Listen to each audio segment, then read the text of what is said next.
आपको अवश्य छोटे या बड़े किस तरह के क्रोध कितनी संख्या में कितनी बार और कितने टाइम के लिए उत्पन्न होते हैं। हो सकता है कोई लोग बड़े बड़े क्रोध से परेशान हो, कोई छोटे छोटे क्रोध से परेशान हो। दोनों तरह के क्रोधों को हमें एग्जामाइन करना है और उस क्रोध को ये देखते रहना है कि हमारे अपने चिंतन से उस पर कुछ फर्क पड़ता है कि नहीं पड़ता।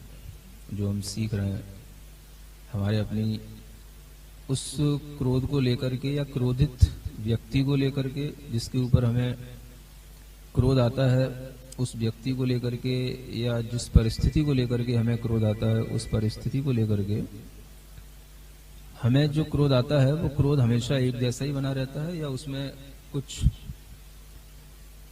कमती बढ़ती पना भी होता है। ये हम अगर ध्यान में रखें तो इसकी हम एक लिस्ट बना सकते हैं।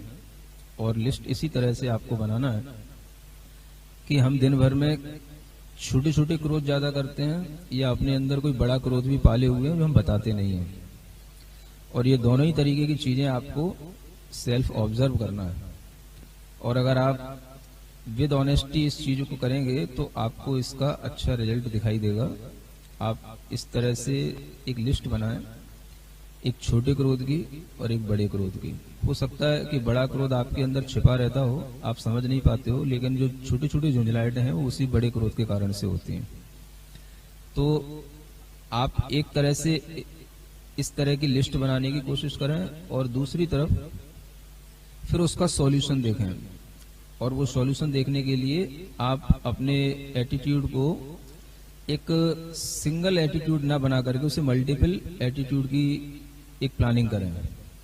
उसमें आप अपने अंदर किसी के प्रति जो नेगेटिविटी है उसको हम कैसे पॉजिटिविटी के रूप में कन्वर्ट कर सकते हैं, या हम उसके बारे में कैसे पॉजिटिव प्लान कर सकते हैं, या कैसे हम पॉजिटिव उसके बारे में सोच सकते हैं। इस बात की भी आप एक लिस्ट बनाएं।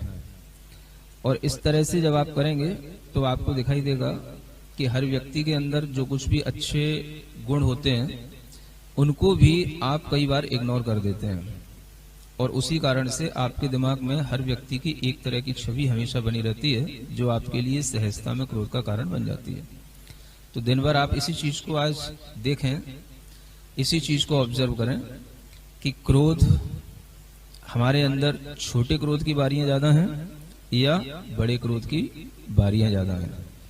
और फिर जो है हम अपनी थिंकिंग से उन छोटे क्रोधों को किस तरह से पॉजिटिव थिंकिंग के माध्यम से हम उसको बदल सकते हैं, उसको कन्वर्ट कर सकते हैं, उसको चेंज कर सकते हैं, ये सोचें। तो वह जो है पॉजिटिव जो मोड होते हैं उनको भी आप पेपर पर लिखें। और इस तरह से जब आप दोनों चीजें लिखेंगे तो आप खुद देख लेंगे कि आप कहाँ हैं और आपके लिए कितना सुगम है कि आप क्रोध को जीत पाएं।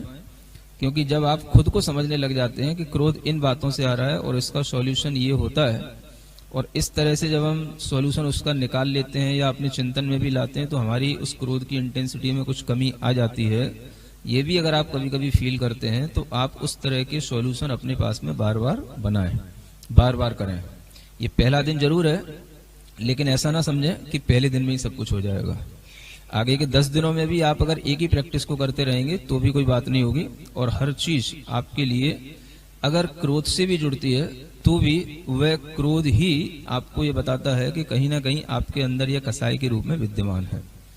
तो इस चीज को निरंतर देखते रहें, चिंतन इसी रूप में करें और इस तरह की लिस्ट बना करके अगर आप करेंगे तो ये टास्क आपके लिए बहुत ही हेल्पफुल होगा। और आपको बड़ी बड़ी जो आपके अंदर विद्वेष हैं, घृणाएं हैं, या दूसरे लोगों से जो भी आपको दिक्कतें हैं जो आप कह नहीं पाते हैं लेकिन वो होती हैं अंदर, तो उसके कारण से जो अनेक तरह के रोग शरीर में बनते हैं उनसे भी आप देखेंगे कि बहुत अच्छा उसमें हमें रिलीफ मिल रहा है। तो इस तरह की हम अपने अंदर उस क्षमा की शक्ति को भी देखने की कोशिश करें कि अगर आपने किसी के प्रति कोई घृणा छोड़ दी है तो आपके कहीं कुछ पेन में, कहीं कुछ एक्ट में कहीं कोई कमी आई है कि नहीं आई है।